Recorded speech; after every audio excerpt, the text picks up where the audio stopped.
The largest Street Fighter 6 tournament in prize pool has just completed, and it was won by none other than Kakeru. Kakeru was considered by many to be the best player in Japan post Street Fighter 6 release. If you didn't have your ears to the street, this young man here was previously a real player in Street Fighter 5 by the name of Uzura, and has been doing extremely well since Street Fighter 6 is released. He won the LCQ for Red Bull Kumite and went very far in that bracket. Got top 8 at EVO 2023 just a week before this event, and is now the champion of the biggest prize pool to date for Street Fighter. He just secured a $400,000 victory, a $1 million prize pool for this event, using everyone's favorite character, JP. And leading up to this event, besides his great tournament placings, he's also been doing amazing in a lot of long sets. He beat Daigo 10-0 in a first of 10 recently, and he really showed why he is one of the most dominant players.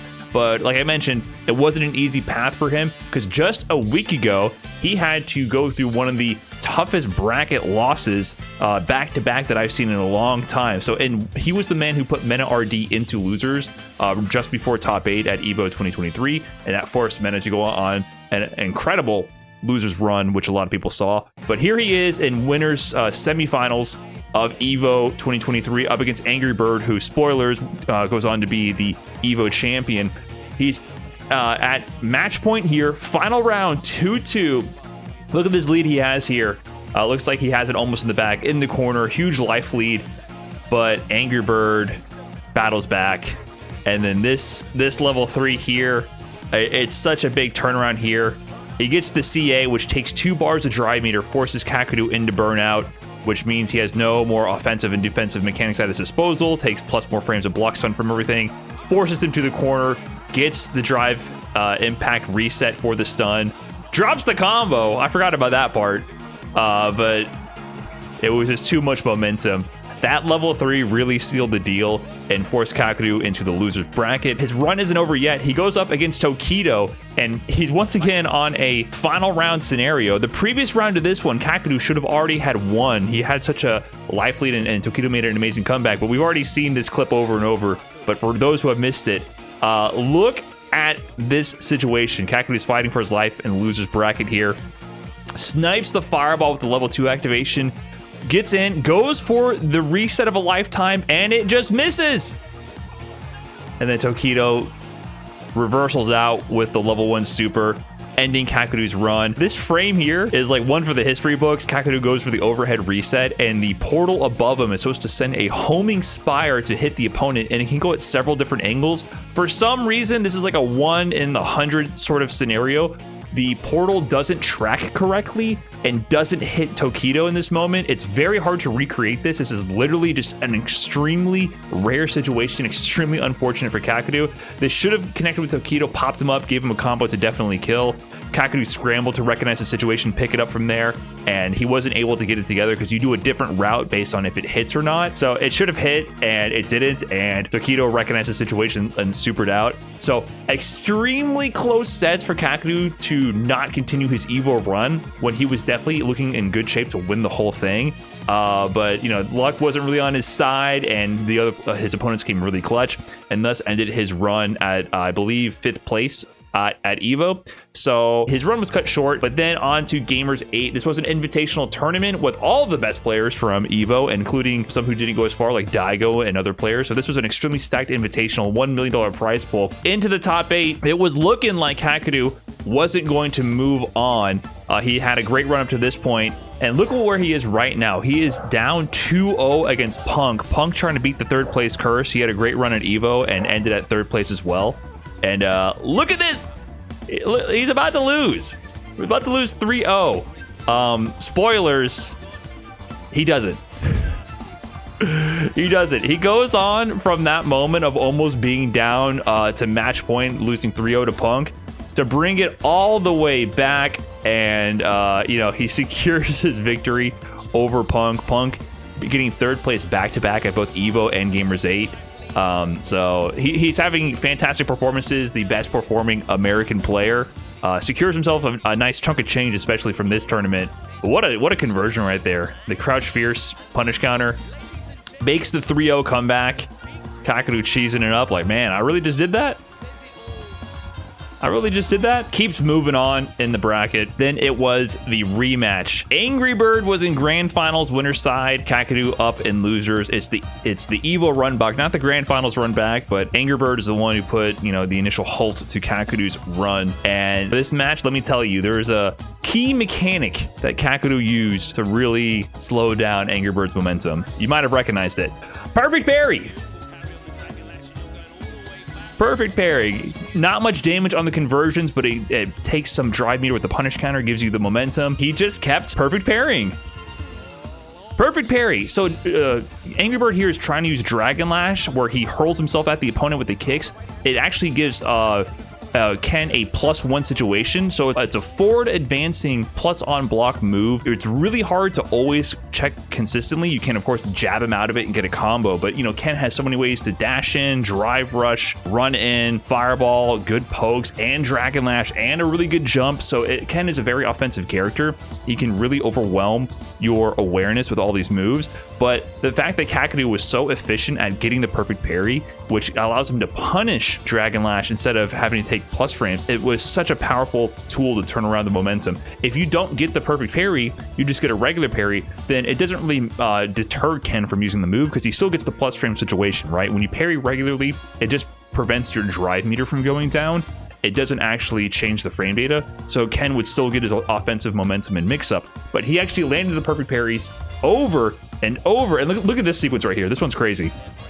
So, perfect parry in the fireball, perfect parry on the run kick, gets the back throw, tries to Dragon Lash in, perfect parry again, 3 in a row. Give me your drive meter, go into burnout, hold this mix into level 2. That perfect parry sequence just shows how on point Kakeru really was, and it just nullified a huge tool that Ken had in the matchup. It just kept giving Kakeru more momentum. In this first set, Angry Bird got the first game 2-1.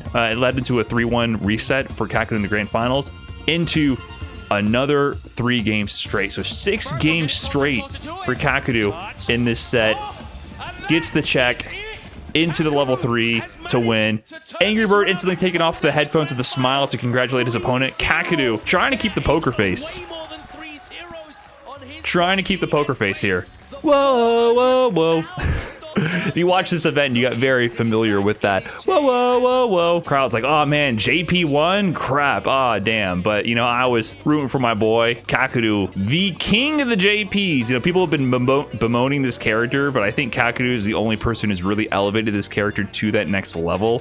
There's a few others doing it big as well, like Nemo out there, but Kakeru has shown that he's really been a cut above with how he approaches the game with JP, the control, the conversions, the decision making, how he depletes your drive meter. Kakeru takes it and secures himself a pretty, you know, big prize pool. In this stacked top 16, there was a lot of other stories in here. VX Bao was actually the one who gave Kakeru 2 losses during the group stages with Ken. So Kakeru had to come back and adapt to the Ken style and eventually beat VX Bao when it came to the actual brackets. Mena RD was back in there, ended in a 5th place run where Punk finally got a victory over Mena. So there was a lot of big storylines going into this. Knuckle Dude doing it big with the 7th place. So lots of big names and big wins in this bracket, but Kakeru shows that he is here to stay. And Angry Bird as well. Big shout outs to Angry Bird, winning Evo, then in 2nd place here at Gamers8 a week later. So that's a lot of momentum to maintain over that whole week period of traveling, going across the world to Evo, back to Saudi Arabia for Gamers8. So shout outs to all these players for doing this kind of marathon run this past week, competing at the highest level. Let's look at the prize pool. So for Evo, this is a big deal about Gamers8. $1 million prize pool tournament. Evo, on the other hand, not quite the same. Here we see on Wikipedia, they report $70,600 for the prize pool. I think it's $75,000. Evo put close to $5,000 of their own dollars into the prize pool. But this prize pool, people don't understand. I've done several videos on this topic about how Evo actually secures their prize pools. It comes simply from the players entering the tournament. 7,600 people entered the tournament. Each of them paid $10 to enter the actual game. That $10 times 7,600 gives you a $70,600 prize pool. Basically, the pot monsters, the people who go 0-2, are funding the majority of the prize pool. Evo put up $5,000 of their own dollars, which isn't being reported here. But with that much money, it's only $20,000 really for 1st place, which is not a lot of money relative to the size of the tournament. So a lot of those players who were in Gamers8 Evo has the prestige, but really not that big of a money, right? That big of a prize pool. $4,000 for 5th place for Kakeru. Punk got $10,000 for 3rd. Men at $15,000 for 2nd. $20,000 for 1st for Angry Bird. So Evo, not known for its prize money. However, look at this. Gamers8. 1st place, $400,000. 2nd, $200,000. 3rd, $100,000. So Punk went from getting $10,000 for 3rd at Evo over 7,000 players to getting 10 times that money for this event here with only, I believe, 16 players invited. So definitely a big difference in that. And everybody scored a little bit of cash based on where they placed. So good stuff to all the players. But yeah, $200,000 for 2nd instead of $20,000 for 1st. Also, Angry Bird got 10x his money at this event as well. So, you know, Evo always been the most prestigious event, but there's no sponsors sponsoring the prize pool. So they actually don't get that much money for placing well. And I think there's a big confusion for a lot of 32 players invited, excuse me, yes. But there's always been a big confusion with the community who are like the kind of outside observers who don't know how the prize pool works. Evo is not sponsored. None of the money from all the advertisers or anything goes to the players. It's mostly just the people who attend, who enter the tournament, fund the tournament itself. So big difference here. And compare this also to Capcom Cup. Capcom Cup is advertising over $2 million in prizing for Capcom Cup. $1 million for 1st place. So that is more than what you would get for winning Gamers8, which is $400,000. 2nd place also makes more. But 3rd place starts to make a little bit less, 200,000. Or sorry, it still makes a bit more, but it's 200,000. 4th, 100,000. Okay. 5th, 10,000. The prize pool split for Capcom Cup, I still think is absolutely ludicrous. I talked about this before, and you know, there's always a select few who disagree with this and think, oh, you know, you should only get money if you get 1st. If you're the 4th best in the world, you deserve to starve and not be able to eat or pay your rent. And only 1st place only the winner should take all. You know, I believe in eliminating salaries for all athletes, and only people who win the championship should get any money, and the rest should all give up, starve, and we should all be the king of a hill because no one can afford to compete. So that's been a common sentiment among some people, which I personally don't agree with. I would rather more top players be able to earn a living so that they can afford to focus on their craft, so we can keep pushing the level of play higher and higher. So Capcom Cup, I don't understand the split, especially when you compare it with Gamers8 here. The split is so much better. It's so much better. You don't have the big headline of one person winning 1 million, but this is half the amount of pricing. This is only $1 million prize pool versus a 2 million, but the split is so much better. 5th place gets $50,000, whereas for Capcom Cup, 5th place will get $10,000. I don't understand this jump from $10,000 to $100,000. Why is this a $90,000 money match? It's very strange. And then $300,000 versus $1 million. I also think this is too much. That's just me personally. But yeah, more players got paid at Gamers8 for sure than would get paid at Capcom Cup, or rather, they make more money at Gamers8 than at Capcom Cup. But, you know, overall, I'm glad that there's just big prize pools for the player. It's definitely a positive overall, but a very strange split. So I always thought that was interesting, the comparison between these two. But that said, Kakeru, he's the guy who has won the most money so far from Street Fighter 6 until we have Capcom Cup this year. $400,000 prize pool is the largest prize pool we've seen for Street Fighter ever, I believe. Capcom Cups of the past were $250,000. E-League had around $200,000, I believe, during the Street Fighter 5 era in 2017, 2018. So this is above and beyond the biggest prize pool for any Street Fighter tournament ever. So Kakeru has earned it fair and square with his excellent JP play, and has, for now, made himself the richest Street Fighter player of all time. That's all I have for this video. If you guys enjoyed the video, let me know in the comments. Let me know what you think about Kakeru's performance in the Gamers8 tournament, and I'll catch you guys in the next one. Peace.